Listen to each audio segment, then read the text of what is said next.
আফগানিস্তানের সাথে টি-20 সিরিজে ৩-১ ব্যবধানে জিতার পর যখন ক্রিকেট মহলে দারুণ প্রশংসায় ভাসছে বাংলাদেশ, সেই সাথে আরেকটি প্রত্যাশিত ঘটনা ঘটেছে মিরপুর শেরেবাংলা ন্যাশনাল ক্রিকেট স্টেডিয়ামে।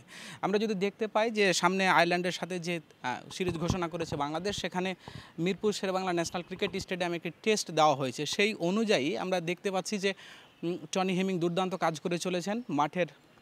আমরা যদি পিচ সহ আউটফিল্ডের কথা আপনাদের জানাতে চাই, দুর্দান্তভাবে সাজানো হয়েছে। আমরা টনি হেমিংকে একটু দেখাতে চাই। টনি হেমিং এখন পর্যন্ত কাজ করে চলেছেন, সেই প্রত্যাশা অনুযায়ী তিনি কাজ করছেন, যে প্রত্যাশা বাংলাদেশ সমর্থকরা, বাংলাদেশ ক্রিকেট বোর্ড তাকে নিয়ে চিন্তা করেছিলেন।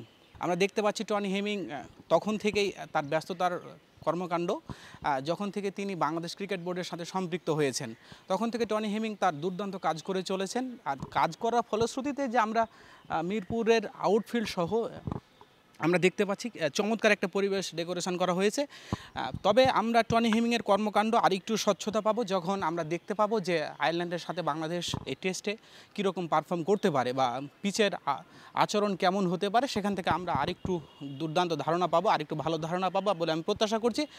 এবং যেই মুহূর্তে বাংলাদেশ এখন একটা রিদমে আছে, একটা ফর্মে আছে, আয়ারল্যান্ডের সাথে খুব কঠিন কোনো সিরিজ হবে না, প্রত্যাশিতভাবে বাংলাদেশ এই সিরিজ জিতবে বলে আমি মনে করছি।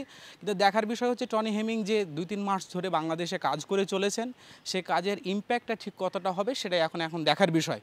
জাগরণ টেলিভিশন থেকে Masum Reza, Dhaka Mirpur Sher-e-Bangla national cricket stadium.